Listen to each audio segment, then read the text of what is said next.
show. The Big Ten is looking for a new commissioner.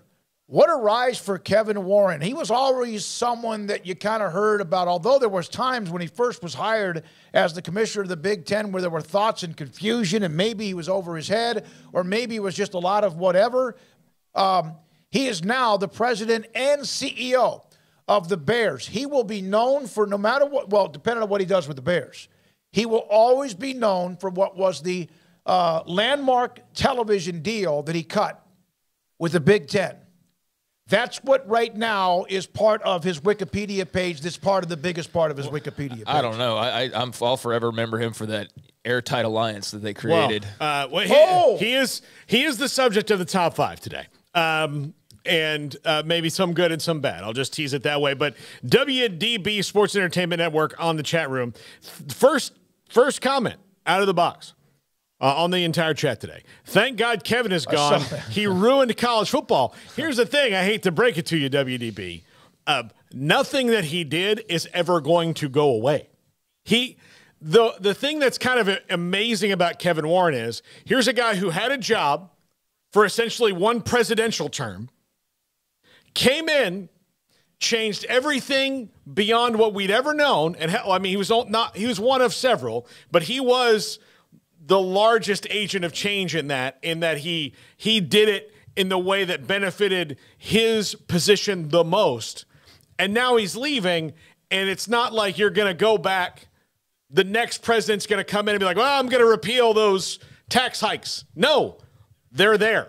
It's staying that way. Nothing's ever going to change. He has changed college football forever. And we don't know whether it's for the bad or the good. We don't know that. At least initially the reaction might be a little bit of both, and that, of course, time will play out. Well, we do know that, yes, it is changed forever as a result of some of his actions in particular, but we also know that he was smart enough to see that it was inevitable and that if you didn't change, you were going to die, and you were going to open yourself up to massive lawsuits and all sorts of other things. And so he was just the guy who said, this is happening.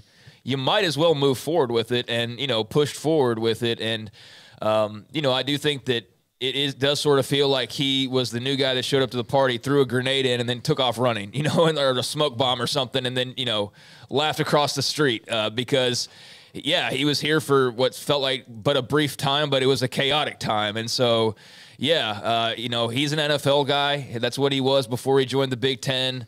And I saw that report drop like a couple weeks ago that his name started getting mentioned for it. I was like, that's interesting because, yeah, like his stint was short, but it was so impactful for better or worse. And, WBD's point, like, I get where he's coming from, he or she's coming from because, yeah, college football is totally different. Like, the only thing, though, that takes some of the sizzle out of that is that was bound to happen. Like, it was going to happen. So if it wasn't going to be him, it was going to be somebody else eventually. And he was just the one that pushed forward and probably talked the loudest about it. Yep.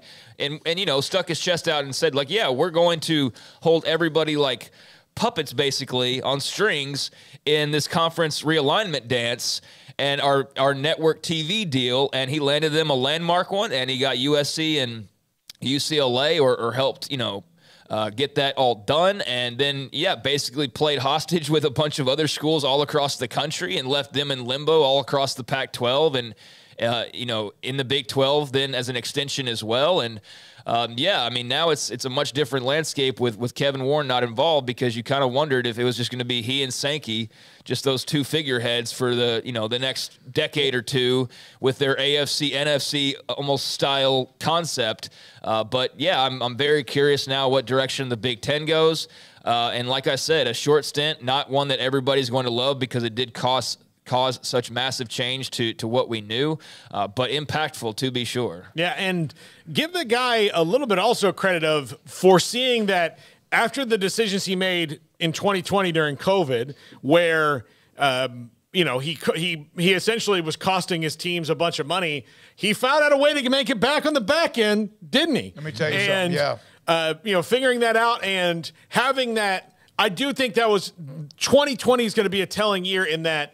I remember we had a conversation during that up in my house with Mac Rhodes, and I asked him, I said, should college athletic, powers that be spending this time where you're not scheduling games, you're not, you know, running an athletic department how you normally would, to try to look at the issues that you have underlying and talk about them and find a way forward.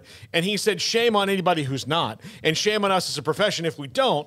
And I do think there were people like Mac Rhodes, like Kevin Warren, like, you know, that were all around this that were trying to do that. But I do think that there was half of the athletic department world that was just like, well, when this is over, we'll go back to the way it was. Yeah. And then when it was over and part of the world had said, all right, we've got to move this in a different direction, they're like, whoa. Yeah. No, when did this come One up? of the reasons why this has been such a cluster blank has been the fact that too many people just wanted to leave it as it was, like including the NCAA.